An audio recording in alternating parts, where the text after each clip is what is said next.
Olá, pessoal, tudo bem? Estamos de volta, né? E aí, eu vou dar continuidade àquela discussão que a gente fez na aula um. Então, a aula 2 é um pouco de atividades práticas relacionadas com números e com álgebra, muito do ponto de vista do que a gente viu e discutiu na aula um, né? Então, eu acho muito importante se vocês puderem acompanhar direitinho para a gente poder compreender, né? Com a profundidade necessária o que aconteceu. Bom, na aula um acabou que a gente fez um passeio bem histórico sobre a perspectiva da matemática de um ponto de vista cultural. Entender a matemática de um ponto de vista cultural, entender a matemática como uma cultura, então, como uma produção cultural. E todos esses elementos a gente viu quão são importantes, o tanto que eles são importantes para que a gente possa utilizar na sala de aula, né? E aí a gente viu também ah, dois processos baseados nas ideias do Alan Bishop, que são processos que nós, enquanto professores, nós podemos talvez desenvolver na sala de aula até sem perceber, que são os processos de enculturação e os processos de aculturação. Então ele vai mostrar o que é essa perspectiva de fazer esse processo de enculturação matemática, né?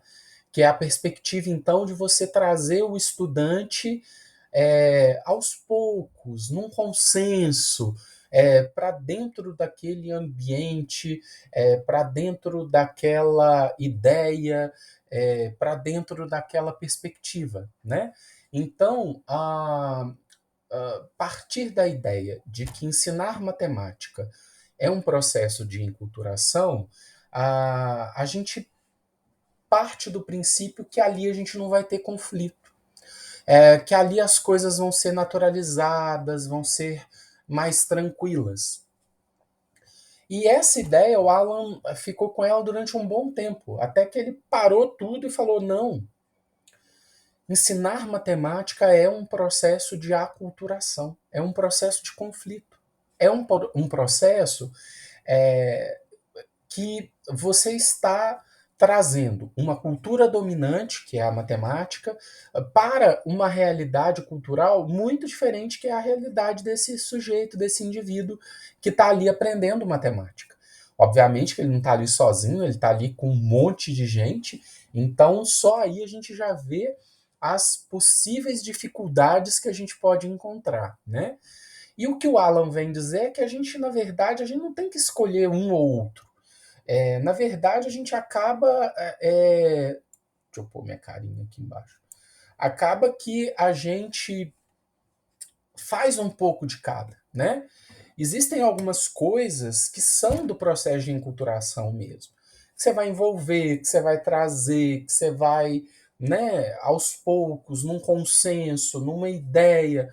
Mas existem outras coisas que vão acontecer ali na sala de aula de matemática que vão ser conflituosas e que precisam dessa dimensão e dessa perspectiva.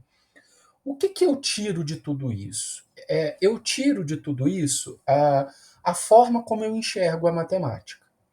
Então, eu, Diogo, enquanto professor de matemática, na educação básica, na EJA ou até mesmo no ensino superior, eu piso na sala de aula com a certeza de que a matemática é aculturadora, com a certeza de que a matemática é uma língua estrangeira, com a certeza de que não tem jeito, conflitos vão existir na hora que eu estou ensinando matemática.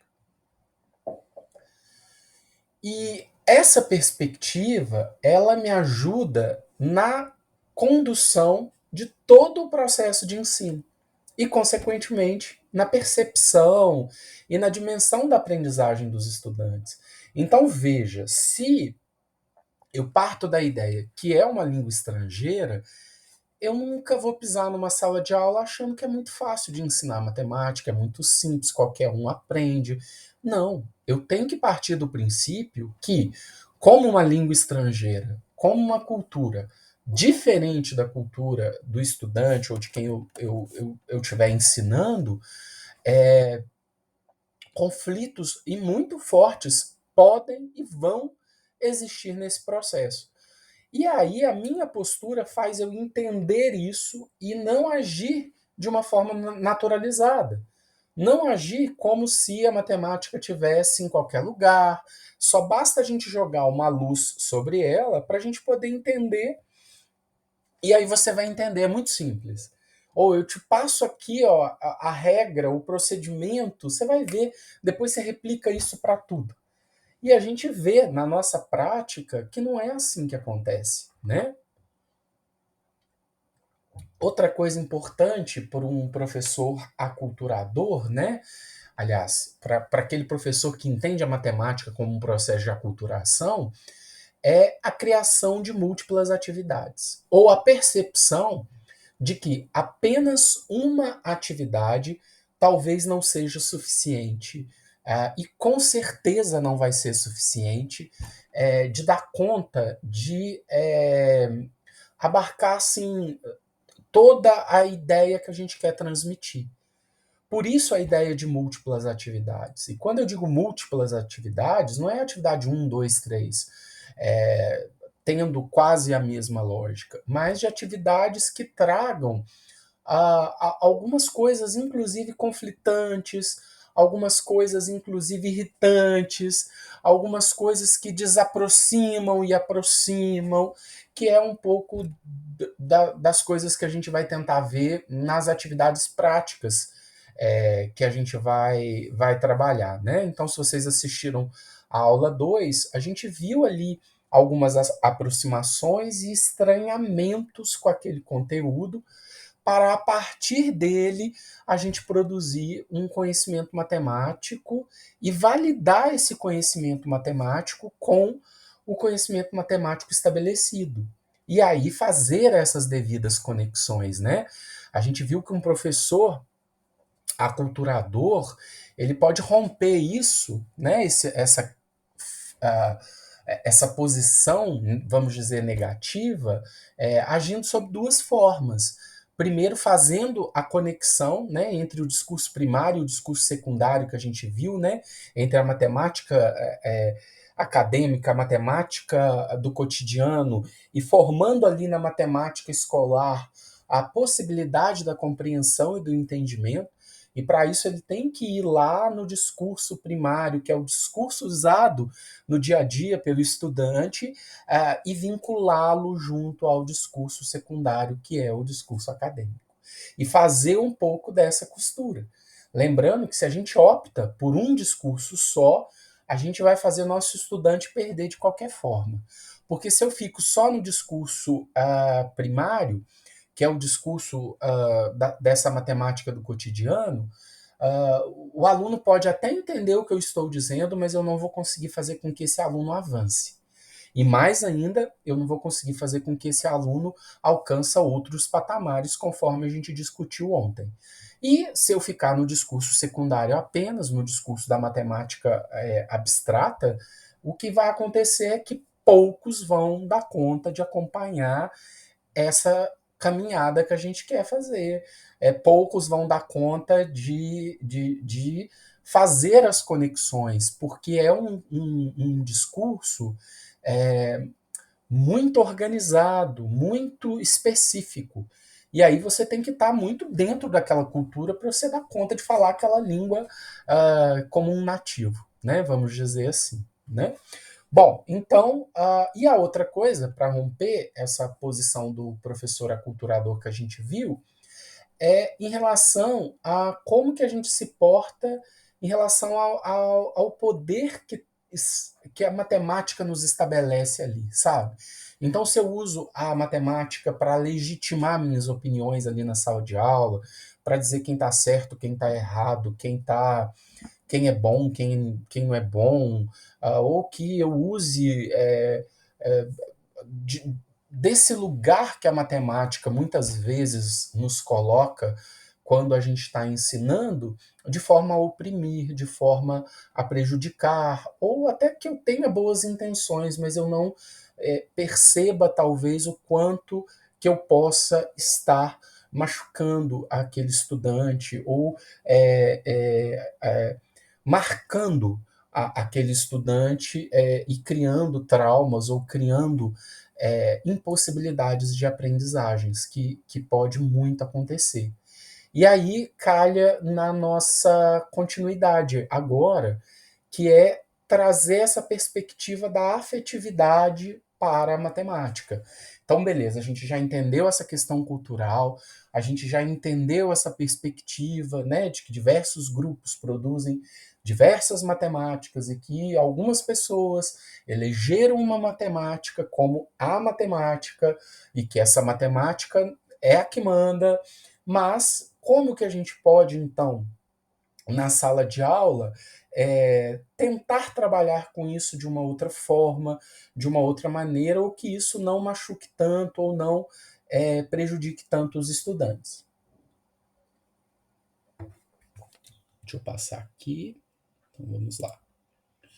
Por isso, a gente vai discutir um pouquinho sobre a dimensão da afetividade na educação matemática. E a gente vai ver que essa dimensão da afetividade, ela, ela, ela vai tangenciar e às vezes vai se costurar com essa questão cultural. Por isso, cultura e afetividade vão se conectar de uma forma muito forte para quem ensina matemática, né? E para quem aprende também. Vamos lá. Pronto. Então, o que eu vou falar um pouquinho é uma parte teórica e depois a gente vai tentar estabelecer isso dentro da sala de aula, né? Em 1992, um estudioso chamado MacLeod, ele resolveu estudar essas dimensões da afetividade que permeiam a educação matemática. E aí ele falou, olha, existem três dimensões que podem ser discutidas aqui. E aí ele falou das crenças, das emoções e das atitudes. Mais tarde, a gente vai incorporar a essa dimensão afetiva os valores, que a gente viu que está muito bem conectado com a questão cultural, né? Então, o que MacLeod fez em 92? Ele falou que existiam três aspectos principais relacionados à afetividade que a gente deveria estudar, aprofundar e discutir na educação matemática, né? Que seriam as crenças que os alunos possuem sobre a matemática, né? As emoções que ocasionam perturbações e bloqueios, fazendo com que os alunos experimentem sentimentos positivos e negativos ao aprender matemática. E, finalmente, as atitudes que são desenvolvidas pelos alunos diante da disciplina. Ok? Bom, o próprio MacLeod ele vai distinguir, e aí eu coloquei aqui no slide para a gente ver, esses três aspectos da dimensão afetiva, descrevendo que as emoções elas são mais intensas e menos estáveis, né? As crenças elas são mais estáveis e menos intensas, e as atitudes ocupam um lugar intermediário entre as emoções e as crenças, né? Ainda para MacLeod, as crenças são tidas como mais cognitivas, mais ligadas à razão. E as emoções, elas são menos cognitivas, mais ligadas ao coração. Essa é a posição que o MacLeod vai trabalhar. E aí, lá em 2006, a gente vai ter uma turma Debellis e Golden, que vai juntar e vai incorporar os valores como um quarto elemento nessa pesquisa sobre afetividade na educação matemática. E aí, essa perspectiva vai trabalhar com a ideia do seguinte: que tudo bem, eu tenho várias crenças, mas quais dessas crenças eu coloco em ação? É isso que eles vão estudar sobre valores, né?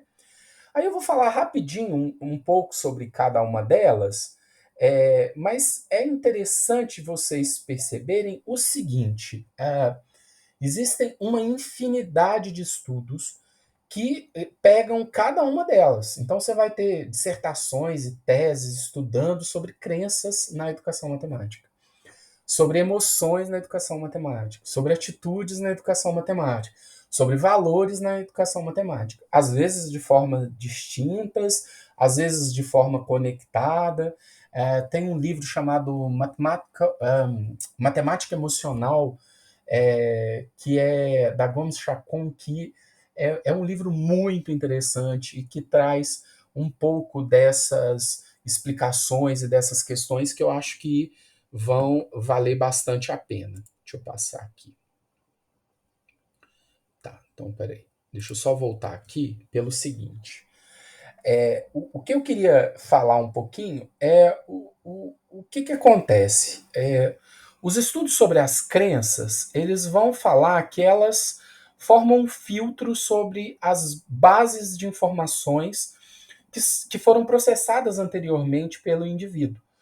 E essas crenças, elas organizam a sua identidade social e fazem com que a gente possa realizar antecipações e juízos da realidade ali que a gente está vivendo, né? E na matemática, as crenças, então, elas são um dos componentes do conhecimento subjetivo do indivíduo sobre a matemática, sobre o seu ensino, sobre sua aprendizagem. A Gomes Chacon, lá no livro dela, ela vai falar que as crenças, elas são resultados de experiências e conhecimentos subjetivos dos estudantes e do professor, né? É, Essa autora vai falar que os estudantes chegam à sala de aula com uma série de expectativas sobre como deve ser a forma que o professor deve ensinar-lhes matemática, o que deve ensinar, né? E quando essa situação de aprendizagem não corresponde a essas crenças, se produz uma insatisfação que interfere na motivação do aluno. Muito interessante isso, né? O próprio MacLeod ele vai classificar as crenças dos estudantes em quatro categorias. Ele vai falar em crenças sobre a matemática, crenças sobre si mesmo, crenças sobre o ensino da matemática e crenças sobre o contexto no qual a educação matemática acontece. Ele vai argumentar que as crenças desenvolvidas pelos estudantes sobre a matemática como disciplina e as crenças deles sobre si mesmos e sua relação com a matemática são as categorias que parecem influenciar mais fortemente o processo de aprendizagem da matemática. Em qualquer caso, as crenças dos estudantes podem provocar reações afetivas que contribuirão ou não para uma aprendizagem significativa. Olha que coisa interessante. Por isso que quando a gente pisa numa sala de aula, é muito importante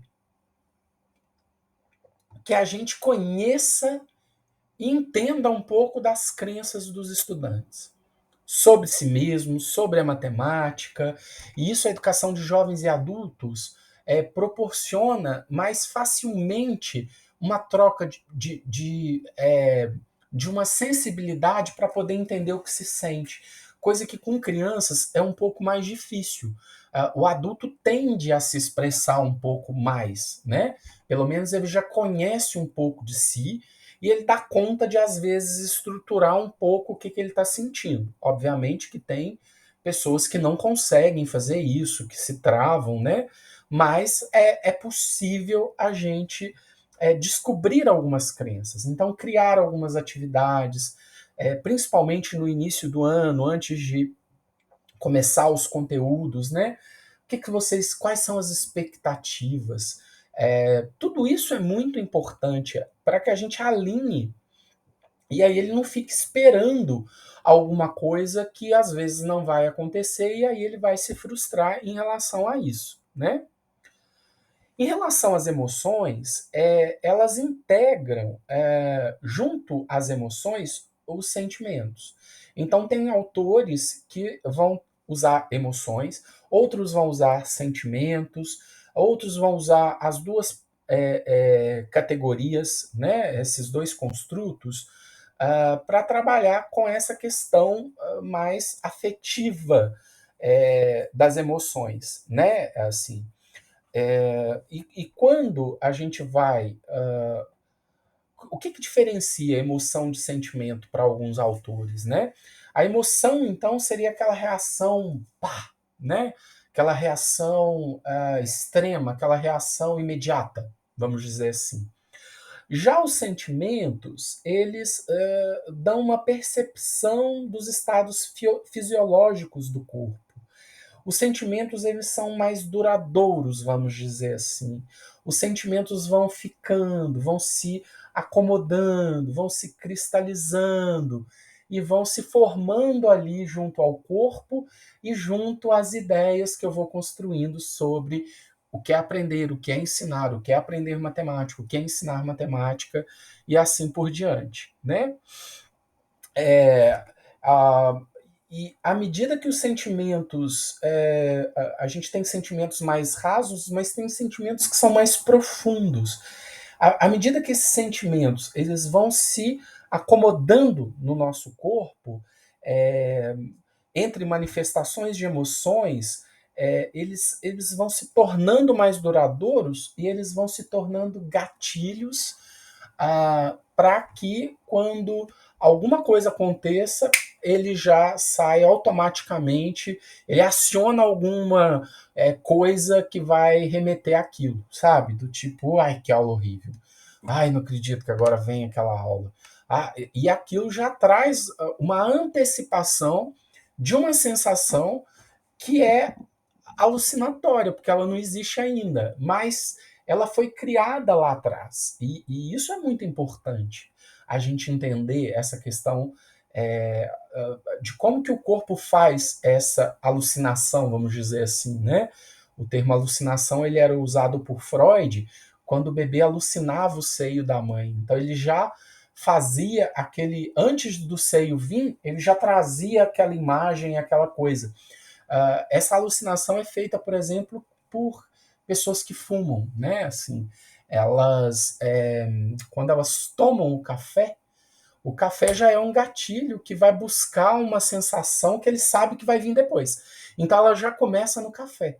E aí a pessoa não tem outra alternativa, a não ser pegar um cigarro para continuar aquele processo. Obviamente que tudo isso é inconsciente, e a mesma coisa vai acontecer quando os estudantes possuem alguns sentimentos que estão conectados a alguns gatilhos. E esses gatilhos muitas vezes são disparados pelos professores, né? Pode ser pelos colegas, pode ser por algum tipo de atividade, por conteúdo, né? Então, é ditado. Aquilo já dispara um gatilho que dá um bloqueio que faz, né, uma sensação de dificuldade, né? Como que a gente resolve isso? A gente não resolve isso, né? A gente tem um limite em relação a isso. Mas a possibilidade de sempre se discutir, de sempre se refletir, de dar a voz para que as pessoas possam falar e para que elas possam entender, olha, tá vindo esse gatilho, então deixa eu pensar uma nova forma, alguma coisa assim, é uma possibilidade, né? É uma possibilidade.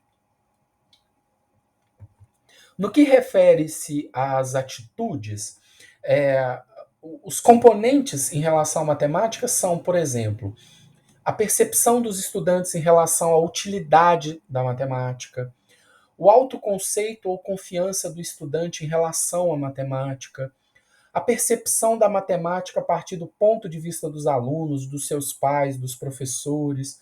E por fim, a ansiedade, composta por um forte componente emocional também, né? E aí vai disparar muito a postura dele diante de alguma coisa. E aí ele vai, como é que é? Você dá atividade, você faz alguma coisa, né? E por fim, a gente tem os valores, que são conceitos ainda em formação, é, no campo da educação matemática, que ficam difíceis, né? Quando a gente diz são crenças em ação, ficam difíceis da gente ver e da gente sinalizar onde que estão, como que são, mas quando você começa a ver aquelas crenças que são colocadas em ação, né? A gente vê ali é, pelo vínculo, pela força estabelecida, a gente consegue, ao tentar ajudar esses estudantes, tentar auxiliar nesse processo, a gente consegue tentar modificar alguma coisa, né? Então, conhecer essa dimensão da afetividade, ela proporciona a gente entender que a matemática não está livre disso, que ensinar matemática vai passar por todas essas questões, né? E aí, eu queria falar um pouquinho de um autor que é o Arantes, que ele traz uma reflexão que eu acho muito bonita. E aí ela olha para a gente, para o nosso papel de educador. Então, olha só o que ele vai falar. Quando um educador opera a serviço de um sujeito, abandona técnicas de adestramento e adaptação, renuncia à preocupação excessiva com métodos de ensino e com os conteúdos estritos, absolutos, fechados e inquestionáveis.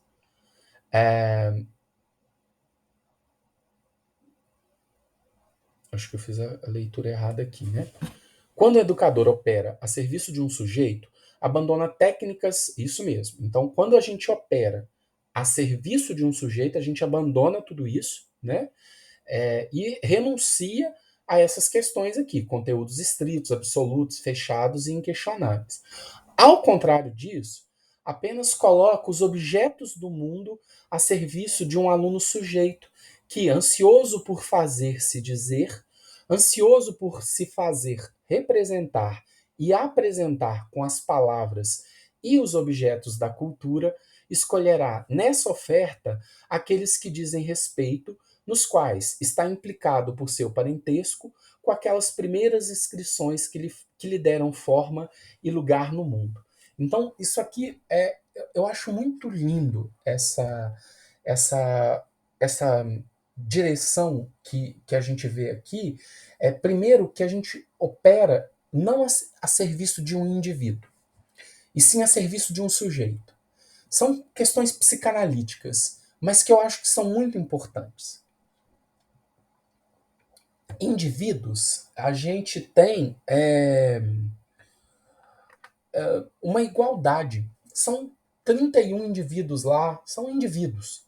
E quando você opera com um sujeito, você vai ver a singularidade de cada indivíduo que ali está. Que para cada um, a forma dele se relacionar com o mundo, a forma dele se relacionar com você, a forma dele se relacionar com o conteúdo é de uma forma diferente. E por isso é muito importante a gente pensar neles enquanto sujeitos. Então, trabalhar com a afetividade na educação matemática é entender cada indivíduo como um sujeito, e como sujeito, ele é composto por muitas coisas, por muitas variáveis. Variáveis essas que a gente não dá conta de cuidar, de resolver, de, de preencher no espaço da sala de aula. Mas é importante a gente perceber que quanto mais atento a gente fica, mais a gente tem condições de fazer algumas transformações e de possibilitar com que alguns sujeitos alcancem outros espaços, né? Então, com base nessa citação aqui, a gente pode dizer que a educação matemática hoje, ela não deve se restringir a apenas adestramento ou reprodução, como toda educação, né? Um educador ativo, participante de maneira intensa e reflexiva na educação matemática é o que se espera. Assim, acredito que o ser humano constrói sua identidade, suas crenças, suas atitudes, seus afetos e valores através da interação com seus pares e com a cultura da realidade em que vive. Aqui a gente está relacionando afetividade e cultura como a gente vem estudando até agora.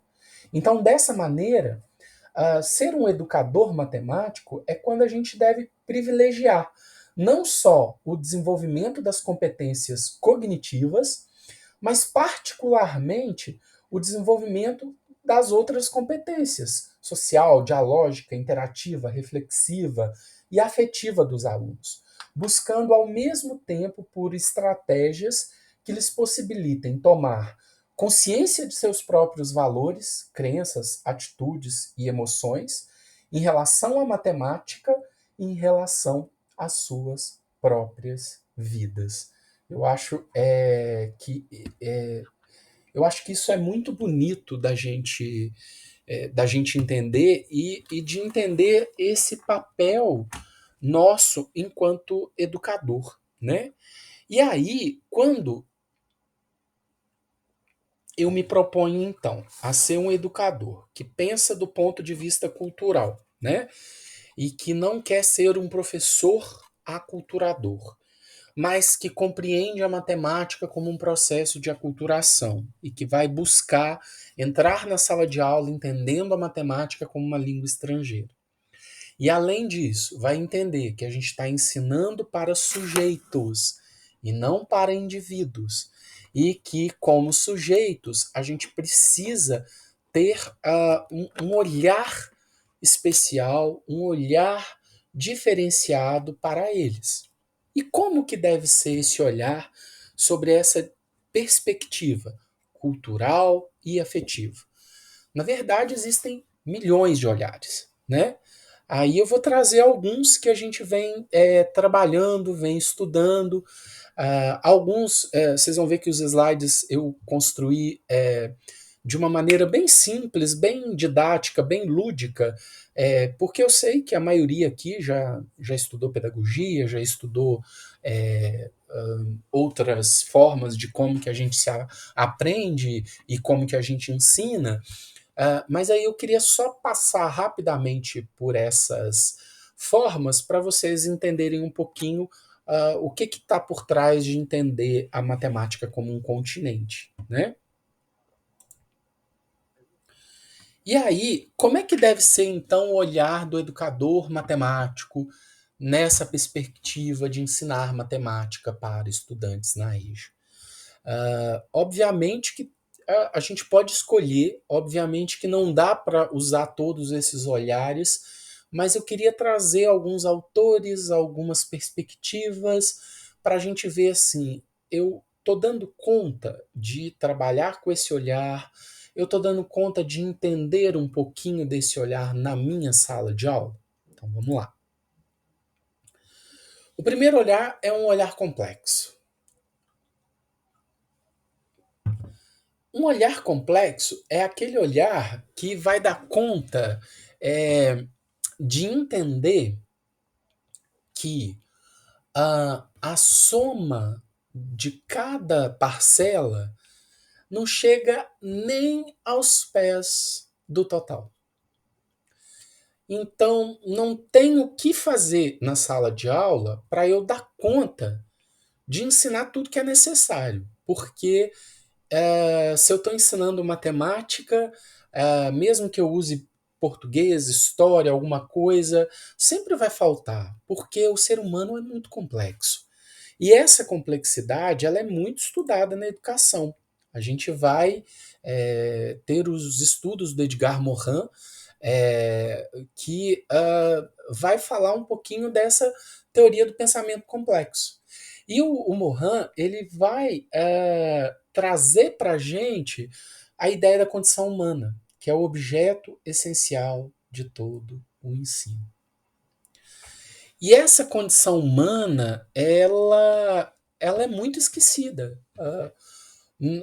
quando a gente está ensinando, porque tem tanta preocupação com o conteúdo que às vezes a gente esquece um pouco dessa condição humana. E se a gente parar para pensar, qual o papel de uma escola numa sociedade, se também não é para dar conta de mostrar para a gente a nossa condição? Olha, nós somos humanos. Olha a nossa condição, né? E essa imagem que eu trouxe aqui é uma imagem que ela é muito significativa para mim, assim, ela representa a, a minha infância, na verdade, que ela mostra uma criança com uma maçã, se não me engano, e foi por isso que eu escolhi essa imagem, porque quando eu era criança, eu sou do interior de Minas, uma família muito pobre, mas todos os dias minha mãe chegava com uma maçã vermelha gigante, aquelas maçãs argentinas que eram horríveis, que você comia e parecia que estava comendo isopor e tal. Mas ela me dava com tanta alegria, com tanta vontade, que eu não podia dizer para ela que eu não queria. Eu não queria machucá-la. E aí eu pegava a maçã e quando chegava na escola, às vezes eu jogava fora. Porque eu não aguentava comer. Eu queria comer uma coxinha, um cigarrete, eu queria um fandangos, né? Como meus amigos comiam e tal. E aí, uma vez eu estava dando uma palestra para professores da EJA, eu contei essa história. Lembrei, aliás, eu vi essa imagem, lembrei dessa história, contei a história. E aí eu cheguei em casa e liguei para minha mãe. E aí eu falei, mãe, a senhora lembra? E aí ela vira assim, nossa, Diogo, você gostava tanto que eu fazia de tudo para nunca faltar maçã para você. Às vezes eu não tinha dinheiro para pegar a condução, mas eu comprava a maçã para você, porque eu sabia que você gostava muito. E aí eu ouvi aquilo e falei assim, gente do céu, como que parece que são duas pessoas distintas conversando, né? Veja só como que nós somos complexos de fato, como que várias coisas nos tocam, nos permeiam para chegar até algum resultado, até alguma direção, né? Bom, nessa perspectiva do olhar múltiplo, a gente vai, né, nos estudos do próprio Gardner e de outras pessoas que vão falar das inteligências múltiplas, que a gente é permeado por isso. Então, tem gente que tem mais é, familiaridade com o musical, outros com espacial, outros com linguística, com lógica matemática, com corpo, com coisas mais da natureza, com relação intrapessoal, com relação interpessoal. Tem alguns que colocam ainda a espiritualidade, enfim, múltiplas inteligências. E que a sociedade parece valorizar mais a linguística e a matemática. E que a gente pode criticar um pouco isso, entendendo o papel dessas duas disciplinas na sociedade. Nosso papel é ensinar essas disciplinas, né, esses conteúdos, mas não deixar de articular com esses outros elementos, porque talvez trazendo esses outros elementos a gente consiga valorizar ainda mais a posição daquele ser humano, daquele sujeito no mundo, né? E aí o Mohan vai falar o seguinte, que eu acho lindo essas palavras dele sobre a condição humana. Veja só se não se encaixa muito com o que a gente está discutindo aqui, com o que a gente vê na sala de aula da EJA, né? O ser humano é um só tempo: físico, biológico, psíquico, cultural, social, histórico. Esta unidade complexa da natureza humana é totalmente desintegrada na educação por meio das disciplinas, tendo se tornado impossível aprender o que significa ser humano. E aí ele fala, olha, é preciso restaurá-la, de modo que cada um, onde quer que se encontre, tome conhecimento e consciência, ao mesmo tempo, de sua identidade complexa e de sua identidade comum a todos os outros humanos. Desse modo, para o Morin, a condição humana deveria ser objeto essencial de todo o ensino. Então, quando eu piso na sala de aula, mesmo ensinando matemática, eu tento trazer isso. Assim, estou ensinando matemática para seres humanos, para pessoas que vivem numa sociedade, que tem um corpo, que se relaciona com as pessoas, que tem uma história, que tem uma mente, que tem, ou seja, uma multiplicidade de coisas e a gente não pode esquecer disso, né? E aí ele complementa dizendo o seguinte: o ser humano é um ser racional e irracional ao mesmo tempo. É capaz de medida e desmedida.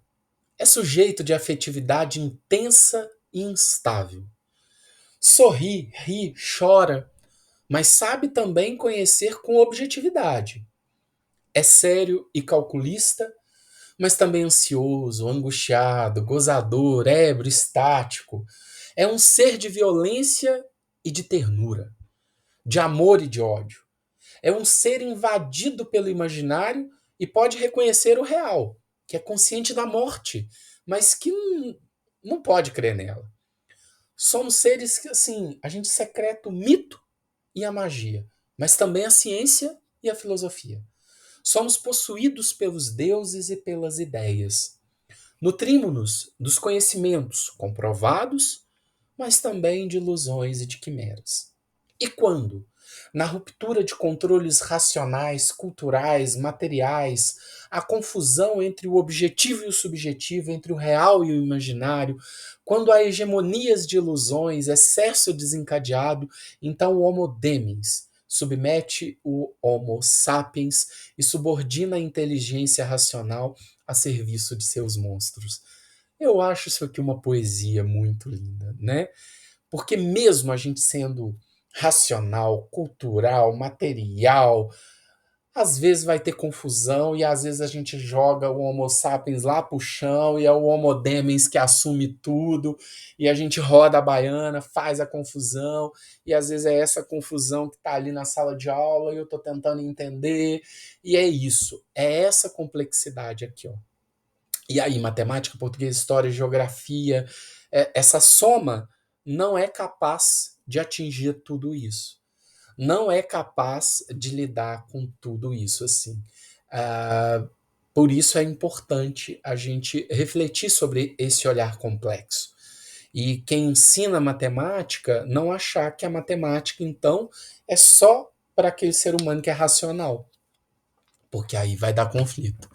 Aí a coisa vai ficar muito feia e a gente sabe onde que isso vai parar, né? Bom, ainda mais nos tempos que a gente vive, né? O olhar democrático.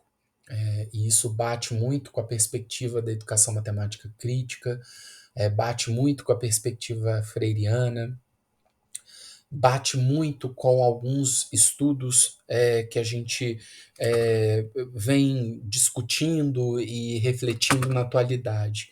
Mas o que esse olhar democrático traz para a gente do ponto de vista da escola, né? Quais seriam, então, os aspectos para a democratização das escolas? Como ter este olhar democrático para as escolas? E aí aqui acaba invadindo outros agentes ali que não só os professores, mas que é importante a gente entender e até mesmo para a gente lutar para que isso aconteça de fato. Primeiro, um olhar sobre os conteúdos escolares, uma reflexão sobre esses conteúdos. Como trabalhar com esses conteúdos, se esses conteúdos estão de fato respondendo ao que a sociedade espera, mas também respondendo à realidade das escolas que a gente trabalha, a realidade dos estudantes, dos adultos, né, dos jovens, dos adultos, dos idosos, de todas as pessoas que estão ali para aprender, né? E sentar e refletir sobre isso, debater sobre isso, é ter uma perspectiva democrática do conhecimento, do nosso papel enquanto professor, do nosso papel enquanto educador, né? As metodologias, aí não tem jeito. Um, Só com o papai e mamãe a gente não vai dar todo o prazer necessário para atingir o que a gente espera naquele conteúdo, né? Obviamente que é uma brincadeira isso que eu fiz, mas ela traz essa ideia para a gente de como que as metodologias precisam ser pensadas e repensadas. E aqui na metodologia vem essa ideia de entender a matemática como uma língua estrangeira, porque se eu entendo ela como uma língua estrangeira, eu nunca vou usar a mesma metodologia, que é ir no quadro, ensinar o conteúdo, passar uma lista de exercícios. Ou fazer, eu sempre uso música, então só música. Ou eu sempre passo filme, então só filme. A gente pode fazer tudo isso, né? Mas a gente precisa mexer nessas metodologias, né? A questão dos valores aqui também voltam, mas esses valores são um pouco diferentes dos valores que a gente viu lá na perspectiva da afetividade na matemática, né? Que lá são as crenças em ação, né? Aqui esses valores são os valores psicológicos que os indivíduos trazem, né? Então, por exemplo, se um colega passa e esbarra no outro ali, qual que é o valor que ele tem diante daquilo? Ele levanta com violência, ele te agride, a forma como ele se relaciona com a gente, são esses valores psicológicos que são postos e trazidos na escola e que a gente lida com eles o tempo inteiro, né? Tem um autor francês que eu gosto muito, que é o Gautier, que ele vai falar que, na verdade, a gente precisa cuidar muito dessa gestão do conteúdo e da gestão da classe. Ele separa essas duas coisas para falar para a gente assim que a gente precisa cuidar desse conteúdo da forma como a gente planeja e pensa, mas também cuidar dessa gestão da classe, do que acontece na classe, da forma como as coisas se estabelecem ali. Isso ajuda muito nessa questão democrática, né? As relações interpessoais, que são fundamentais, aqui vai bater muito com a questão da afetividade que a gente viu. Essa questão da autoestima, de entender mesmo como que as pessoas se veem, como que elas ao aprender matemática, como que a pessoa opera em relação a isso, sabe? O que, que ela pensa sobre si mesma, o que, que ela pensa da escola. E essas questões são importantes da gente ver, né? E junto com a autoestima, o autoconhecimento, porque eu preciso entender isso até mesmo para ver como é que está a minha autoestima, né? E a gestão escolar, não tem jeito da gente fazer isso sem um apoio, sem uma rede de apoio de fato.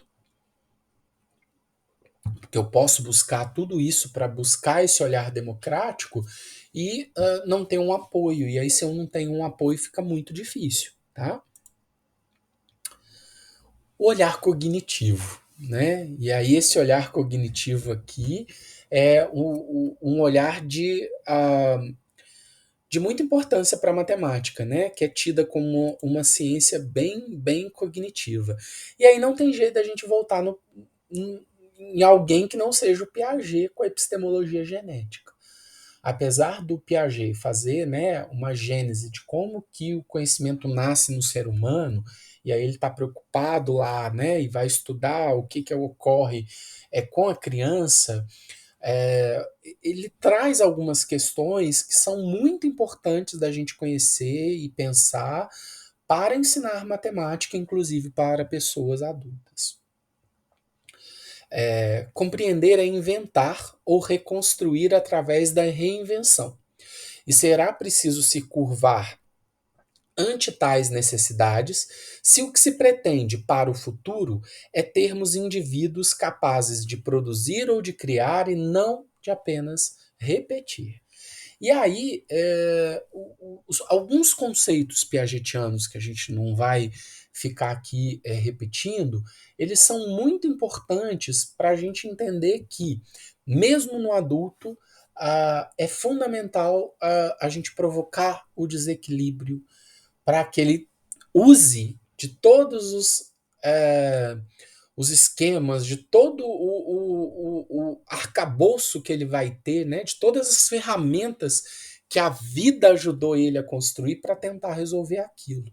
Então é muito importante a gente pôr um confronto, a gente pôr uma quebra, e não só consonância. É muito importante a dissonância nesse momento no ensino, assim.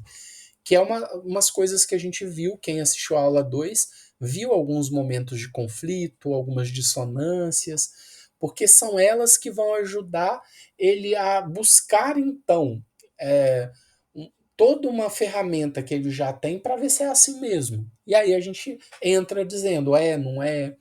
E uma coisa que às vezes eu reclamo muito, né? A gente tem contato com professores que dão aula na EJA que ainda estão em formação, que é assim o receio de usar material concreto também com os estudantes da educação de jovens e adultos, né?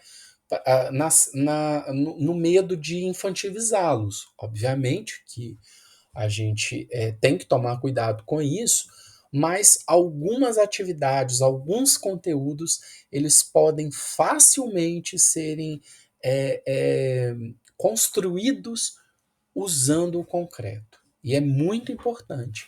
E não só um concreto abstrato, vamos imaginar. Não, o concreto mesmo. Porque aí ele pode ajudar ao estudante a fortalecer e a organizar algumas coisas ou até mesmo criar, porque algumas pessoas não tiveram a possibilidade de fazer essas construções lógicas, né?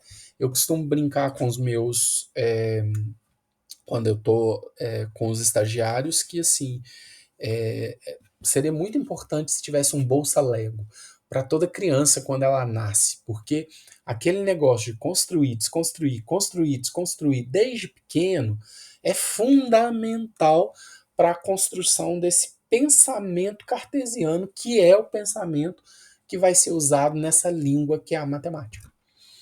E aí, quando a pessoa não tem um Lego, ela pode ter outras coisas, umas pedrinhas, uns tijolos, alguma ferramenta, alguma coisa. Mas quando ela não tem isso, aí fica muito mais difícil. Não é impossível. E aí talvez o concreto ali com o adulto também possa ajudá-lo a fazer essa construção. Obviamente que não é só o concreto, né? E nem esse concreto infantilizado, mas algumas atividades podem ser feitas e a gente tem algumas atividades feitas com material dourado e com blocos lógicos e com outras coisas nos anos iniciais da educação de jovens e adultos, né, que são muito interessantes. Eu acho que vale a pena a gente buscar e conhecer essas pesquisas também. Não basta ter um olhar cognitivo apenas, a gente precisa ter um olhar social. Não tem jeito, a gente vive em sociedade, a gente precisa do outro, né? E aí, o Vivi vem cá, né, para dizer para a gente que não há como aprender e aprender o mundo se a gente não tiver o outro. E aí é muito importante isso. Por isso eu acho inconcebível aprender matemática sozinho, aprender matemática numa carteira isolada. Os estudantes precisam estar em grupos. Não tem jeito. Mas grupo dá muita bagunça. então que seja dupla, né? Mas na minha perspectiva, o ideal é grupo mesmo. E eu não tenho uma sala de aula que eu vou ensinar matemática que eu não monto grupos. Dá trabalho, a gestão de classe fica muito mais intensa. Esses grupos são grupos operativos, né? Então eu sempre faço um bom diagnóstico para poder possibilitar que todos os grupos tenham uma multiplicidade de pessoas ali em diversos momentos, para que um possa de fato ajudar o outro, né? Que é como se fossem grupos operativos, porque a ideia da zona de desenvolvimento proximal do Vygotsky é muito importante para a gente. Mas o que é isso na prática? Então, eu sei que a zona de desenvolvimento proximal é esse intervalo entre a zona de desenvolvimento real e a zona de desenvolvimento potencial, né? E o que isso é de fato? Isso é, primeiro, você só dá conta de trabalhar na ZDP, né, nessa zona de desenvolvimento proximal, a partir do momento que você entende o que o indivíduo sabe, o que o sujeito sabe, o que os teus alunos sabem. E aí você precisa de um bom diagnóstico para compreender de fato o que é real. Qual a aprendizagem matemática ali que é real? Quais conteúdos ele de fato sabe? Quais ferramentas ele tem à disposição dele para resolver problemas, atividades ou ideias matemáticas? E aí, a partir daí, a gente vai lançando, a partir desse real, a partir do que ele sabe, a partir do que ele conhece, a gente consegue ir alçando e costurando com outras coisas e avançando cada vez mais. Se eu trabalho só no real, eu não vou conseguir ampliar isso, essa compreensão, esse conhecimento do estudante. Se eu trabalho para além do potencial, eu, uh, eu não vou conseguir fazer essa conexão. E aí, isso está muito ligado àquela ideia da matemática cotidiana e da matemática acadêmica, né? É como se a matemática cotidiana fosse esse real, essa coisa que ele está no dia a dia, e a matemática acadêmica fosse para além do potencial, né? E aí vem essa matemática escolar aí, ó, fazendo essa mediação, né? E como fazer isso? E aí trabalhar na zona de desenvolvimento proximal. Eu tinha uma professora na faculdade, no mestrado, que ela dizia assim: é muito sutil, é de uma sutileza que não dá para você chegar na sala de aula e falar assim: hoje eu vou entrar na sua ZDP. Não tem jeito, né? E aí o grupo é muito importante. Porque às vezes ali, com o grupão, a gente fala numa certa frequência que não atinge esse espaço aqui que a gente quer atingir, mas o colega do lado muda uma entonação, ele fala alguma coisa ou dá um exemplo que vincula tudo e a gente consegue fazer esse link, o estudante consegue fazer esse link, né? E aí a gente consegue fazer esse movimento todo, né? O olhar psicoafetivo. O olhar psicoafetivo, ele, para mim, é um olhar muito caro, muito importante, né? E aí eu vou trazer um pouco do Freud e de outros autores para mostrar para a gente a importância disso, né? Por que o pensamento freudiano é importante?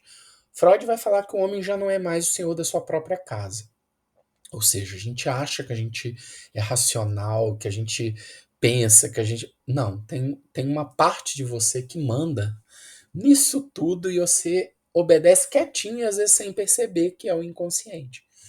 E aí ele vai trazer, e tem alguns estudos que vão trazer reflexões muito interessantes, mostrando que muitas vezes as crianças, os jovens, os adultos, eles não conseguem aprender, não é porque eles têm um problema cognitivo, mas porque eles estão enfrentando batalhas emocionais tão fortes que toda a energia que deveria ir então para aquela compreensão cognitiva, ela está desviada para resolver esses conflitos emocionais.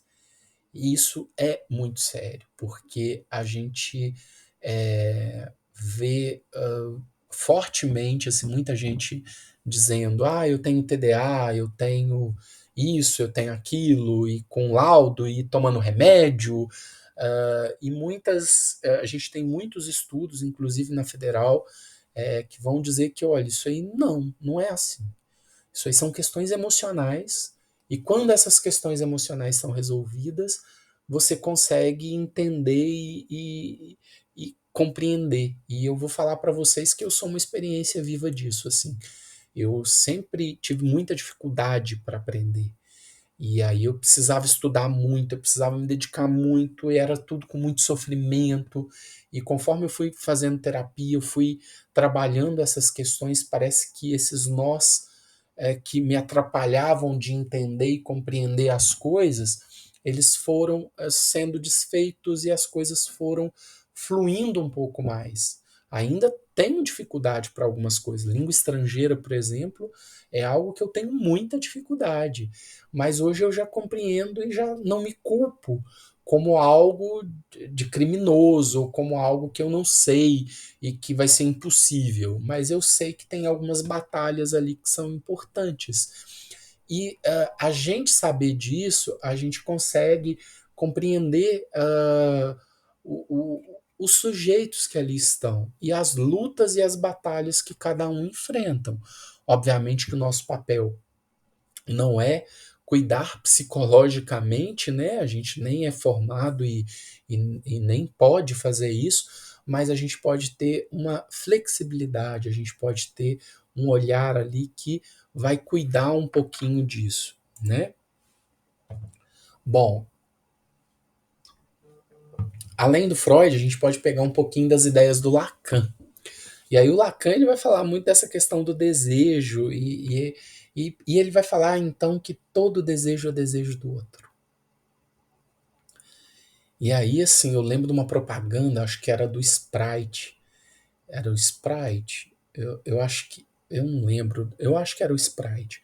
Que em vez de colocar o Sprite, colocava óleo de fígado de bacalhau. Acho que alguma coisa assim. Mas ele colocava de um jeito que a gente salivava, sabe? E aí, o Lacan vai falar muito isso, assim, olha, o desejo para brotar na gente, a gente tem que buscar ele no outro. Todo desejo é desejo do outro. Então, nessa dimensão, tem uma autora argentina, que é a Sarah Pain, que ela vai falar, então, nesse sentido, se todo desejo é desejo do outro, todo conhecimento é conhecimento do outro. E eu acho isso muito bonito. Esses autores, conforme você vai estudando, você vai chegando à conclusão de que, com a ideia deles, você percebe que o sujeito não se apaixona pela matéria, ele se apaixona pelo professor, é pela pessoa que está ali. E se apaixona pela forma como a gente apresenta o conteúdo, como a gente se relaciona com aquele conteúdo. E aí aquela relação ela é tão apaixonante, tem desejo, e aí eu vou buscar. Então, se eu não ensino com desejo, se eu não mostro isso, se eu não tenho essa paixão, fica muito mais difícil ensinar, fica muito mais técnico. Aí a gente tem que torcer para que esse sujeito, para que esse estudante ali esteja bem disposto, porque se ele não estiver disposto, a gente vai enfrentar uma batalha muito grande. Então eu acho muito interessante essa fala, né? Bom, um olhar múltiplo. E aí esse olhar múltiplo, ele é um olhar que vai mostrar para gente que a gente precisa entender de muitas ideias e teorias para poder compreender. E aí eu trago o Jorge Visca, que é um autor também argentino da psicopedagogia, né? Que ele vai trabalhar com a epistemologia convergente, né? Epistemologia, que é o estudo do conhecimento, e convergente, porque na verdade ele não criou nada. Ele foi em três autores, em três teorias, e puxou dessas teorias aquilo que era mais relevante. Então ele vai no Piaget, na epistemologia genética, e puxa o que tem de aprendizagem no Piaget. Né? Ele vai em Freud, que nunca falou de aprendizagem, mas ele traz alguns elementos de Freud para cá. E ele vai em Pichon Rivière, que é da psicologia social, e também puxa alguma coisa. E aí, puxando esses três pontos, ele vai trabalhar com essa ideia da epistemologia convergente, que eu acho que pode contribuir muito para a gente entender esses sujeitos que estão nas nossas salas de aulas. Bom, então o Jorge Visca ele vai falar que o sujeito ele passa por níveis de aprendizagem. Ele vai dizer que a gente tem 4 níveis de aprendizagem. E que é muito importante a gente entender esses níveis. Então, quando a gente nasce, a gente é um substrato biológico, é um pedaço de carne. Ok. E ali está você, sua mente e seu corpo. Ali. Conectado, uma coisa só, uma bagunça junto com o mundo, enfim. E aí, a partir do momento que esse pedaço de carne entra em contato com a mãe, a gente vai dizer que ele entra no primeiro nível de aprendizagem, que é a chamada proto-aprendizagem. Ainda bem que esse indivíduo não fica só em contato com a mãe. Passa-se um tempo, né? Ele vai tendo mais contato com o grupo familiar, e esse contato é um contato de conexão com o pai, com os irmãos, com os tios, com quem vai ali no cotidiano, né, da família.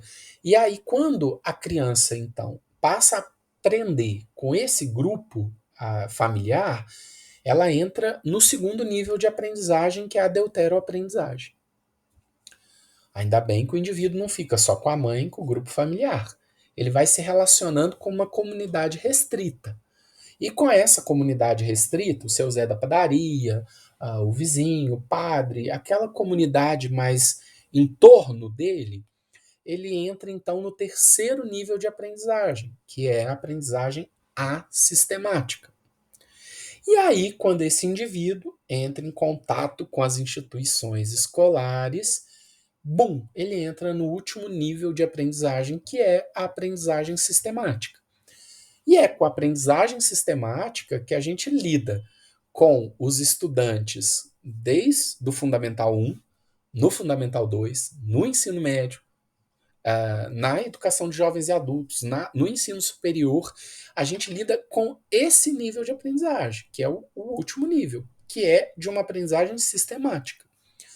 E isso é muito interessante porque a gente está vendo aqui que as setinhas, se vocês repararem aqui, ó, essas setinhas elas são de vai e volta. Apesar da gente estar no quarto nível de aprendizagem, a gente não deixa de ser um substrato biológico, de ter um corpo, de ter uma aprendizagem com esse corpo. A gente não deixa de ter as lembranças e as percepções da proto-aprendizagem, da deutero-aprendizagem, da aprendizagem sistemática e vai tentando se encaixar nessa aprendizagem sistemática. Aí eu fiz um resumozinho de cada uma dessas partes que eu acho que pode ajudar a gente a entender para chegar um pouco na ideia do Jorge Visca. Então, quando a gente nasce, a gente é um substrato biológico. Beleza. Pedacinho de carne, tá lá bonitinho, né? Só que a partir do momento que a gente entra em contato com a mãe, a gente vai então com a proto-aprendizagem, que é a primeira aprendizagem na vida da criança, que é a aprendizagem do amor, a relação da criança com a mãe. Por que ela é importante para alguém que dá aula na educação de jovens e adultos? Porque é aqui que a criança aprende a como aprender. Então é aqui que o adulto busca a compreensão de muita coisa. Então, se eu tinha uma mãe paciente, ou esse processo foi um processo cuidadoso, de espera, que não foi uma coisa desesperadora. Esse adulto, então, vai se relacionar com a aprendizagem também dessa forma, né? Lembrando que ao longo da vida a gente pode modificar, isso não intacto assim, mas isso é muito forte, né? E A gente tem vários casos de pessoas adultas que recorrem à mãe ou que, peraí, você vai ver como é que você faz peixe. Ah, eu corto o rabo, a cabeça e põe na forma. E aí você vai ver, mas por que você faz isso? Ah, porque eu aprendi com minha mãe. Você vai à mãe, ah, porque eu aprendi com minha avó. Aí quando você chega na bisavó, ela vai falar, não, é porque minha forma era muito pequena, então eu cortava o rabo e a cabeça para poder caber na forma. E aí você começa a fazer as associações assim de como que essas aprendizagens são importantes e como que elas estão presentes, inclusive depois. O que, que a gente realmente aprende quando a gente se relaciona com a nossa mãe? A gente aprende a se conectar no mundo, a lidar com o mundo. E aí a gente aprende de que as nossas caras, os nossos gestos, as nossas coisas todas trazem alguma coisa para o mundo. A gente pode seduzir. Quantos adultos seduzem a gente em sala de aula? Não essa sedução de paixão, né? Você vê que não faz nada, não estuda, não tá aí, mas tá lá com aquele sorriso, com aquela sedução, com aquela coisa toda. E essas aprendizagens que foram importantes lá na infância, é, elas reverberam na vida como um todo. A aprendizagem com a comida. Então, por exemplo, eu choro. Se eu chorava porque eu estava com fome, a minha mãe vinha e me dava comida. Mas aí eu chorava porque eu estava com sede, minha mãe vinha e me dava comida. Aí eu chorava porque eu estava triste, minha mãe vinha e me dava comida. Eu chorava porque eu estava fazendo birra, minha mãe vinha e me dava comida. Tem uma proto-aprendizagem aí que é para a vida. Para qualquer problema, a comida é a solução, né? Então, assim, essas proto-aprendizagens elas vão moldando, elas vão solidificando, elas vão estruturando a nossa forma de ser e estar no mundo, né? Como coisas boas também podem ser feitas. E aí chega um momento que essa criança ela começa a ver que existe vida além da mãe. E aí, enquanto eu sozinho acho que aquilo é só um peixinho, dependendo da minha companhia, eu posso entender que aquele peixinho não é só um peixinho, é comida também, ou pode ser outras coisas. E é essa aprendizagem que ela vai acontecer com a família, principalmente se a gente tiver a possibilidade de ter uma família com pai, com mãe, com irmãos, o que é raro hoje em dia, essa família completa ou essa família, vamos dizer assim, que seria a ideal, a dos sonhos. A gente sabe que não é assim que as coisas funcionam, que a gente está em outras dinâmicas. E com isso, a gente perde algumas coisas e ganha outras. Mas essas coisas que a gente perde podem reverberar, inclusive, na forma como esse adulto aprende. Porque o que, que a gente aprende com a família? Né? A gente aprende a relação com o outro, a ceder, a compartilhar, a entender essas regras que são estabelecidas no campo do social. Né? E aí aprende também a outras coisas em relação a emoções, vai solidificando crenças, atitudes, emoções. E aí eu aprendo outras coisas também, eu aprendo valores fortes que vão chegar na sociedade depois. E ainda bem que a gente conhece os amigos, os vizinhos, a comunidade local, porque aí a gente tem chance de uma aprendizagem que ela é chamada de assistemática. É como se ela fosse ainda enculturadora. Aqui a gente ainda está nesse processo enculturador, tá vendo? A gente vai aprendendo com tranquilidade. Eu vou ali no seu Zé da esquina, eu dou R$ 10 para ele, pego o que a minha mãe pediu para eu comprar e ele me dá o troco. E naquele troco eu aprendo algumas coisas. Então essa aprendizagem, ela é assistemática, ela é enculturadora, ela é tranquila. Eu aprendo regras, eu aprendo ali começa então a questão das regras, como se organizar na sociedade, as hierarquias, tudo isso eu vou aprendendo. Eu aprendo a ser feliz também, a brincar, a me divertir, a me relacionar. E aí eu vou fazendo essa construção até que eu chego na aprendizagem sistemática. Ali não tem jeito. Se é sistemática, ela contrapõe à sistemática. Então, ela contrapõe a essa perspectiva enculturadora. Ela é aculturadora por natureza. Enquanto lá eu vou brincar com quem eu quero, eu vou fazer o que eu quero, do jeito que eu quero, aqui não. Agora é aula de português.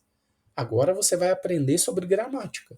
Agora é aula de matemática. Agora o conteúdo é geometria. Então ele pode espernear que ele não tem alternativa.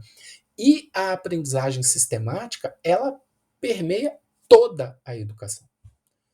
E se ela é boa, se ela é ruim, isso é uma outra discussão, mas ela é importante, porque sem essa organização a coisa seria caótica. Apesar que a gente tem experiências em outras instituições que trabalham numa outra perspectiva e funcionam, né? Mas numa perspectiva maior, mais forte ou com muitas redes, fica muito mais difícil da gente fazer isso, né? E aí entender isso é muito importante para que a gente não reproduza coisas que são de muito tempo atrás como se elas fossem naturalizadas. Para que a gente possa, enfim, usar dessa perspectiva para poder refletir a hora que eu piso numa sala de aula. A hora que eu encontro aquele aluno, aquele estudante, aquele sujeito que tem 60 anos, eu sei que ele aprende com o corpo, que ele aprendeu a aprender com a mãe dele lá atrás, que ele aprendeu coisas com a família dele, que ele aprendeu coisas na comunidade dele e que ele aprendeu coisas na escola ou ele está aprendendo coisas na escola agora. E que todos esses processos mexeram na forma como ele vai aprender.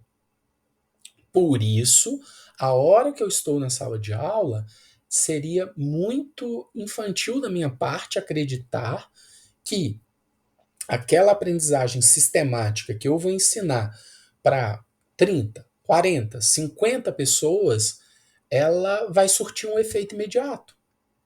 Ela vai dar conta de atingir todo mundo. Porque, veja, se eu estou ensinando para 40, é uma aprendizagem sistemática, se eu parto da perspectiva que um ensino pode ser único ali. Mas olha, são quantas aprendizagens sistemáticas, deuteroaprendizagens, protoaprendizagens, são muitas, sabe? São coisas assim, de uma vida inteira. Por isso a gente tem que trazer essa vida para dentro da sala de aula. E é essa vida a educação de jovens e adultos consegue trazer muito mais. Só que você não traz tudo. Né? Você pode trazer o corpo físico, mas a mente está em outro lugar resolvendo problemas.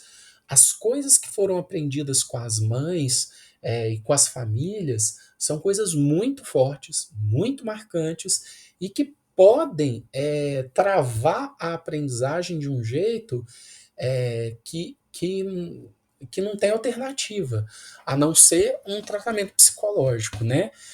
Eu me lembro uma vez, eu dava aula em Três Corações, no sul de Minas, e eu tinha um aluno que ele era muito bom, muito, muito bom.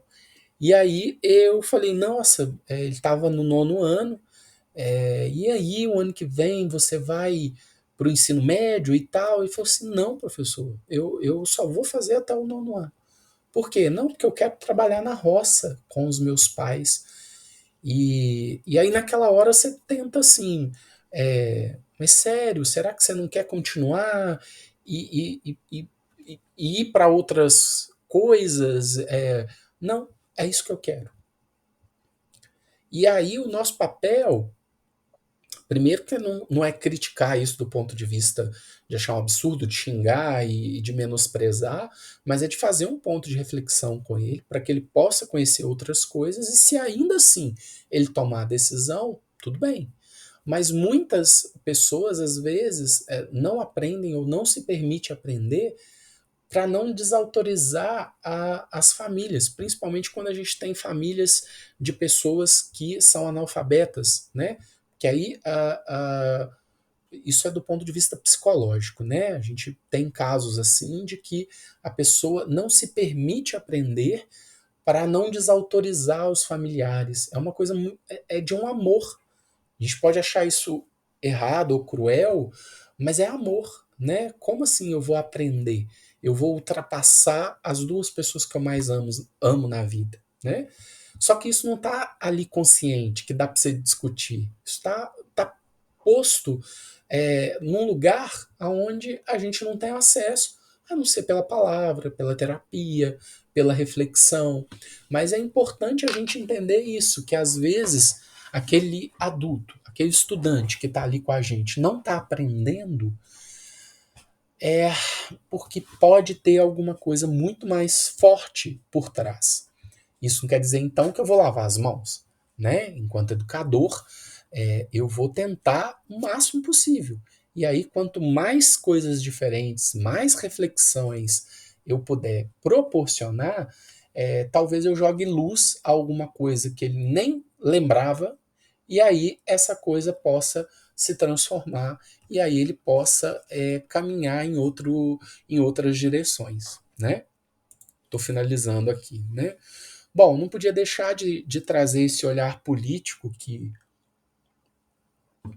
o Paulo Freire traz para a gente, essa postura, né, de entender que ensinar é um ato político, né? Então eu acho que ninguém educa ninguém, ninguém educa a si mesmo, os homens se educam entre si, mediatizados pelo mundo, a gente não pode esquecer disso em qualquer dimensão, não só na educação de jovens e adultos, mas é, a, a sua postura. Por isso, a partir de agora, vai ser uma postura política sua pisar na sala de aula pensando como que você entende a matemática. Se você vai entendê-la como um processo de enculturação, como um processo de aculturação, porque isso vai reverberar de alguma forma.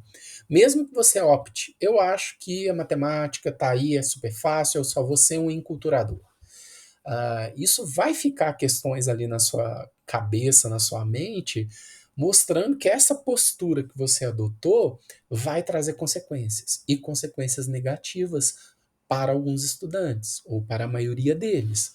E aí que essa perspectiva não é uma perspectiva crítica, tanto da educação matemática quanto da própria educação. E aí você pode saber Paulo Freire de cor, você pode cuspir Paulo Freire para todos os lados, mas vai estar reproduzindo aquilo que ele critica, aquilo que ele aponta para a gente o tempo todo ficar atento. Né? E por isso é muito importante a gente ficar atento a essas questões. Olha, ainda na questão da matemática, a gente tem que ter um olhar investigativo para as coisas.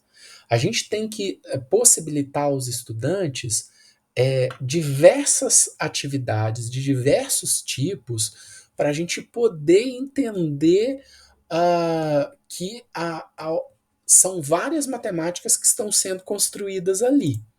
E aí eu trago algumas ideias, que é do Oli Skovsmozy, que é um dos grandes pensadores da educação matemática crítica, que ele vai fazer essas reflexões com a gente assim: olha, na verdade, existem 6 tipos de atividades que a gente pode proporcionar aos alunos.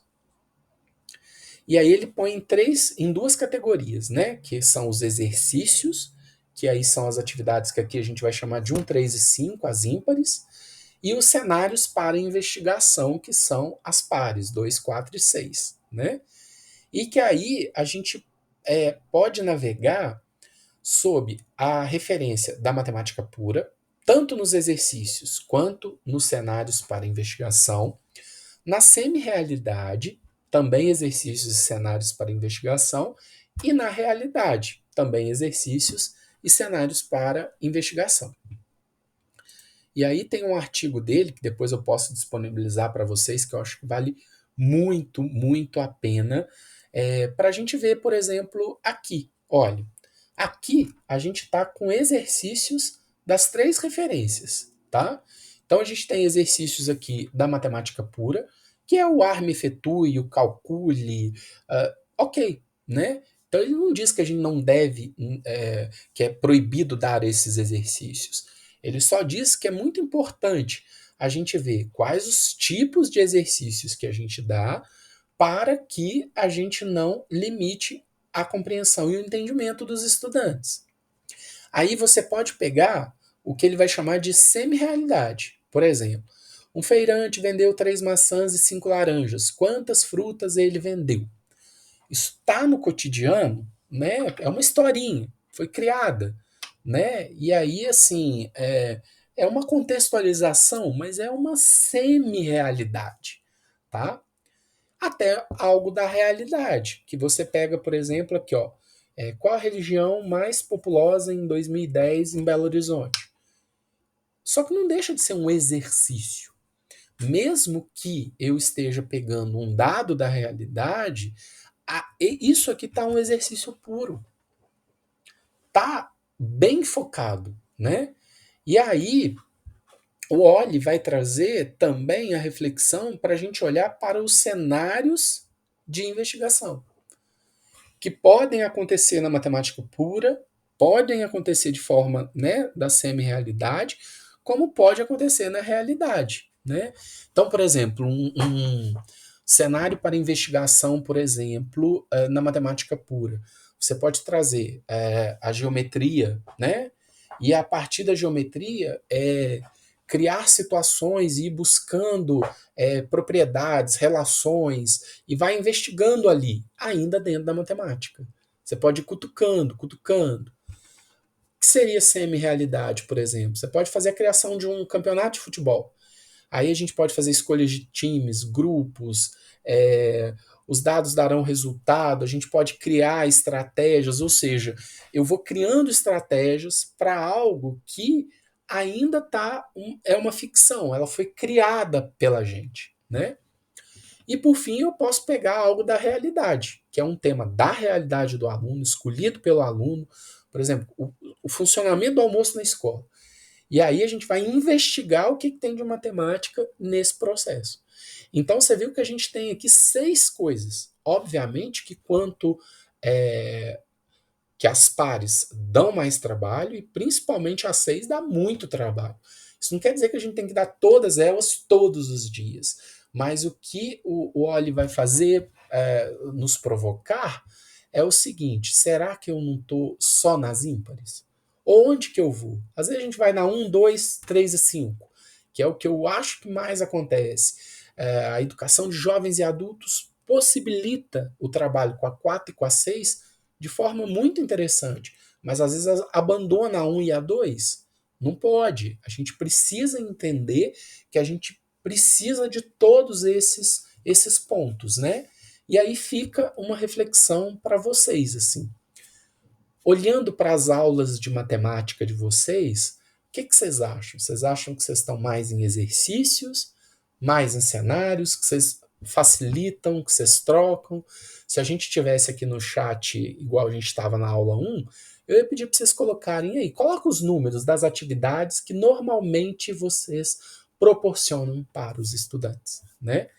E aí a educação matemática crítica ela vai trazer reflexão sobre isso, assim, qual é o nosso papel então? Porque aí não adianta eu bater no peito que eu vou ser um professor com a perspectiva de que a matemática é a culturadora, mas aí eu continuo só dando um 3 e 5, no máximo dou um 2, e quando muito eu invento um 4, né? E aí que a gente precisa de um pouco de cada mesmo. Bom, e aí, enfim, eu chego na proposta da matemática como um continente. Essa proposta, ela surgiu com os meus orientandos de mestrado, a gente discute muito isso, diz o seguinte, então você imagina que você é um condutor de um grupo de pessoas que resolve passear, que resolve tirar férias, ou que resolve conhecer, explorar outros lugares.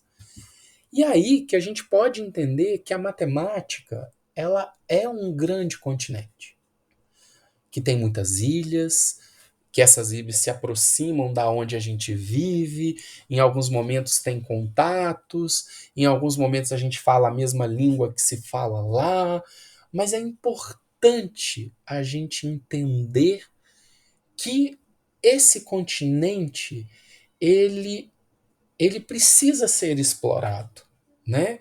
E ele precisa ser explorado não só com os conhecimentos que eu tenho da onde eu vivo, da onde eu moro, mas também eu preciso explorar os moradores desse continente, a forma como esse continente, os bichos que tem nesse continente, né, os minerais que tem nesse continente. E aí eu faço essa transição entre o lugar que eu vivo e esse continente. E aí não é só eu pegar esse grupo e jogar no continente. Ou eu passear de barco assim e ficar contando: olha, lá tem isso, é assim que faz, não sei o que é assim que faz. A ideia é que a gente use isso de uma maneira produtiva. E como fazer isso? Né?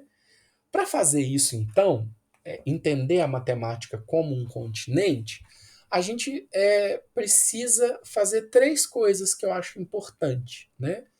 Que primeiro é ir ao encontro da matemática, depois de encontro à matemática e depois falar sobre o encontro com a matemática. Isso é muito importante, porque se a gente vai a esse continente, ou a gente vai pegar elementos, ou a gente vai estudar coisas desse continente, a gente precisa aproximar. A gente precisa ir ao encontro. A gente precisa, sabe, pegar um gancho e jogar e içar e falar: vem. É o desejo. Aí não tem jeito de não ser o desejo. Você precisa atrair.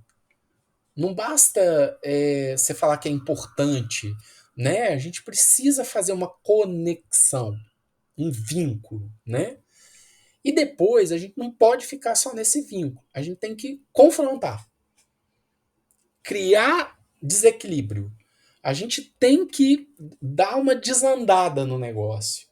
E a partir disso, a gente consegue refletir sobre esse encontro, que foi enculturador a princípio, foi aculturador depois, mas que possibilitou alguma reflexão.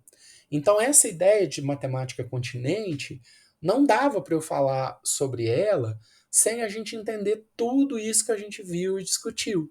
Os processos de enculturação, de aculturação e de como que a afetividade está permeada aqui.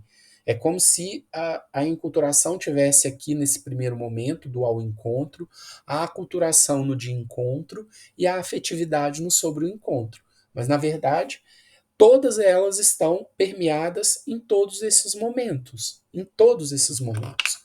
E as atividades que eu estou tentando brincar, mostrar, trazer, elas vão um pouco nessa perspectiva da gente trazer o estudante, conquistá-lo, ou ir lá, trazer alguma coisa e fazer um contato e, pum, confrontar. E depois nós vamos debater, nós vamos refletir sobre isso, né? E aí eu trago alguns. Deu uma desconfigurada aqui, mas dá para a gente ver assim. Quando eu vou fazer uma atividade, então, propondo esse ao encontro da matemática, ou ao encontro da álgebra, ou ao encontro dos números, ou ao encontro da geometria, ou ao encontro daquele conteúdo que eu quero ensinar, num primeiro momento, então, a gente tem que usar alguns verbos na nossa preparação e na nossa condução, que é o de instigar, o de imaginar, o de relacionar, o de aproximar, preparar, significar, sentir e afetar. Isso é muito importante, né?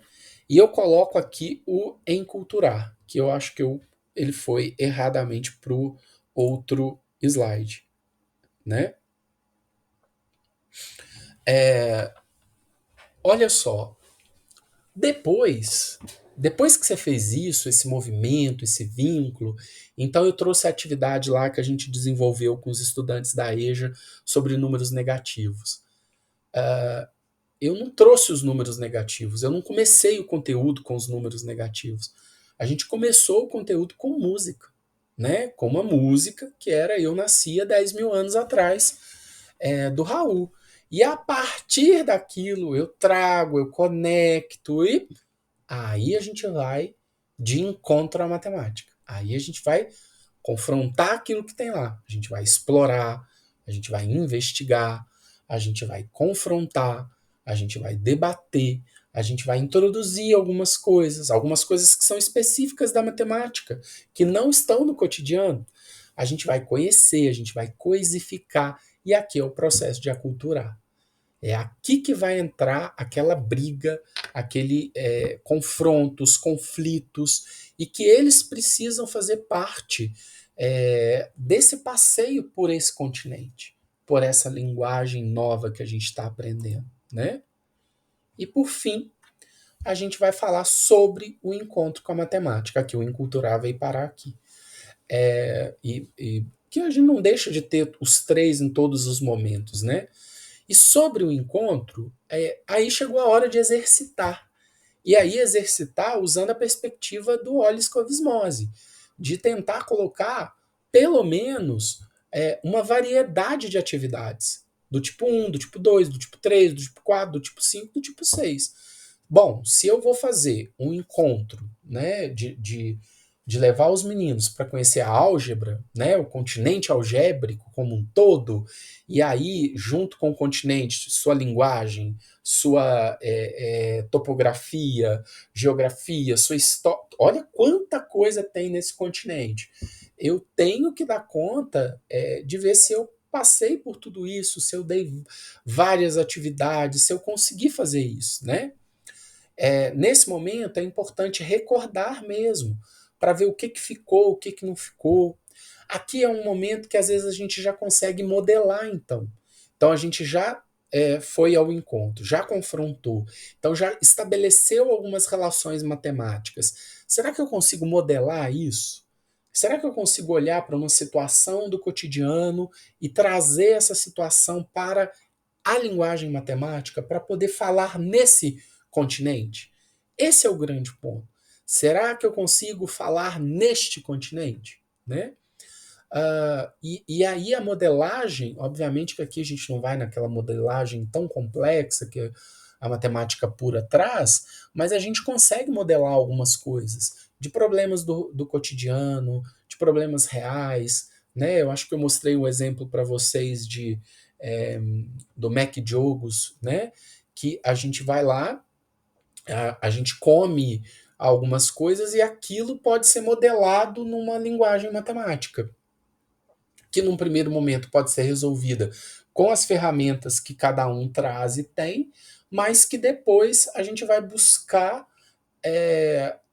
como que esse conteúdo é visto, é feito naquele continente. E aí? E aí a gente começa a transitar entre esses continentes, o continente onde eu vivo e o continente onde eu estou explorando a minha linguagem, o que eu falo no meu país, na minha vida, com a linguagem que é falada nesse continente.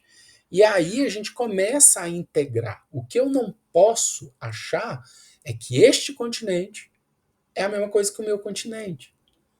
Que tem como eu te levar para passear no meu continente, no continente da matemática, e ficar só lembrando das coisas que você tem no seu continente. Não, tem coisas que são específicas desse continente. E aí? E aí, assim, minha vontade é assim, se é específica, eu não preciso dela, então pronto, eu não quero. O problema é que a sociedade, lá na onde a gente mora, cobra isso, aceita isso. Então a gente precisa dar as ferramentas para que a pessoa consiga entender, né? Então ela consiga entender um pouco do que aquilo que a gente está falando, né? É um espaço para reflexão nesse momento, para fazer algumas inferências, e aí é um momento de avaliar um pouco o nosso conhecimento, avaliar os estudantes, né? É um momento de ampliar, de ressignificar, né? E aí aqui em culturar e aculturar vai acontecer ao mesmo tempo. aqui vai ir e voltar o tempo inteiro. E aí a gente volta de novo ao encontro de encontro sobre encontro, ao encontro de encontro sobre o encontro. E aí eu acho que isso vale para qualquer conteúdo. Então, toda vez que eu começo a ministrar um conteúdo, o que acontece é eu tentar ir nessa perspectiva, né? Então, falei demais na cabeça de vocês, eu sei, mas é um pouquinho sobre esses conteúdos, esses assuntos. A gente tem alguns estudos nessa direção que eu posso disponibilizar para vocês sobre enculturação, aculturação, mas essa questão sobre o continente, ela é mais uma provocação que eu faço, né?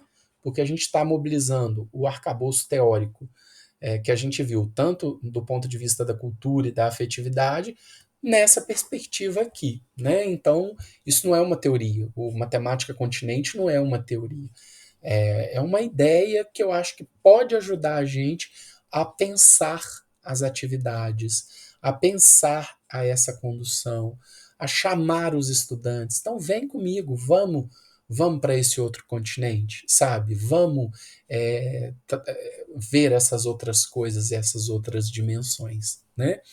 E aí, a aula 2 então, ela traz algumas formas de lidar com o ao encontro, o de encontro e sobre o encontro, né?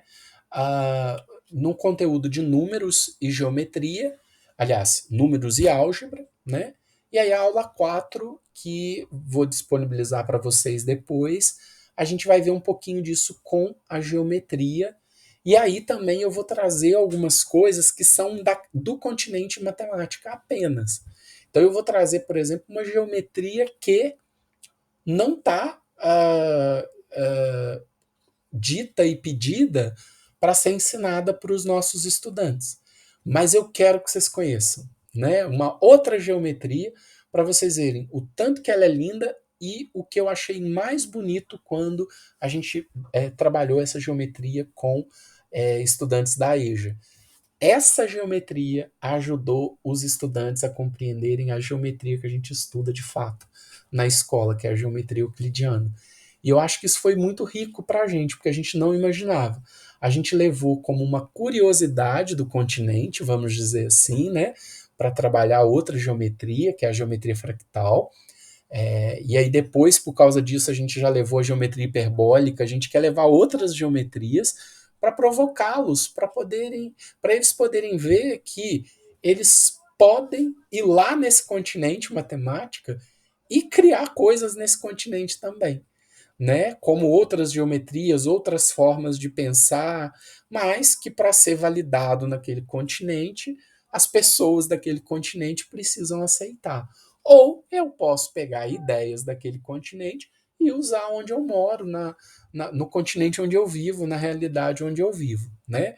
Então eu acho que isso foi muito bonito, foi muito transformador e eu acho importante de trazer para vocês conhecerem, mesmo que vocês não utilizem, só para vocês conhecerem.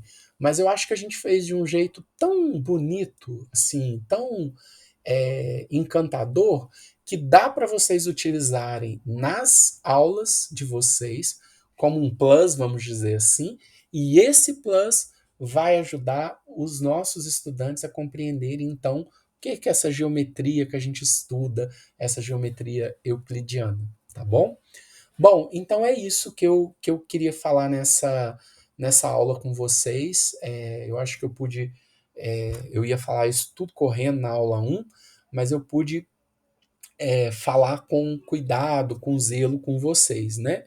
E eu tinha preparado também para falar sobre avaliação, mas eu acho que a gente já pode ficar por aqui, e aí eu vou trazer algumas questões de avaliação, é, um pouco de uma reflexão sobre avaliação, mas bem mais prática. Então eu vou ver se eu já trago ela na aula 4 para vocês, para que vocês possam perceber um pouquinho dessa proposta de como avaliar algumas coisas em matemática que podem ajudar a gente a ter algum feedback melhor e a poder ajudar os estudantes, pela avaliação, a conseguir ainda ampliar ainda os seus conhecimentos, ampliar a sua compreensão sobre o conteúdo, né? Eu acho que a matemática ela é muito bonita, esse continente ele é um continente maravilhoso, belíssimo, que eu acho que a gente pode levar todo mundo nesse continente, que não precisa ter medo desse continente, mas que tem alguns perigos ali, né? E que não tem jeito. Se me jogarem lá, eu vou ter conflito, porque eu não falo aquela língua. Então eu preciso aprender a falar aquela língua ou a conhecer algumas coisas daquela língua para que eu explore, né? Vocês não precisam ser nativos, né? Como eu que fiz matemática, e quem faz matemática acaba sendo um nativo daquele continente, vamos dizer assim, né? É adotado por aquele continente. E olha que ainda assim tem partes daquele continente que eu não me atrevo a pisar e partes daquele continente que eu não entendo. Como tem partes daquele continente que eu já achei que eu já sabia, que eu já conhecia e que eu me surpreendo cada vez mais. E é tão bonito, tem tanta coisa bonita e tanta coisa importante, né? E é isso. Eu acho que a proposta de hoje era então eu fazer essa conexão com tudo que a gente viu, tá bom? Então assistam a aula 4 e aí a gente se encontra na aula 5 para a gente poder conversar sobre letramento financeiro. E aí eu vou tentar trazer um pouco de teoria, mas também muita coisa prática para a gente usar isso de fato na sala de aula, tá bom? Gente, foi muito importante para mim conseguir cumprir esse raciocínio todo. Eu sei que ficou longo, cansativo, mas eu espero que possa ter contribuído de fato com vocês, tá bom? Um grande beijo e a gente se encontra na próxima aula.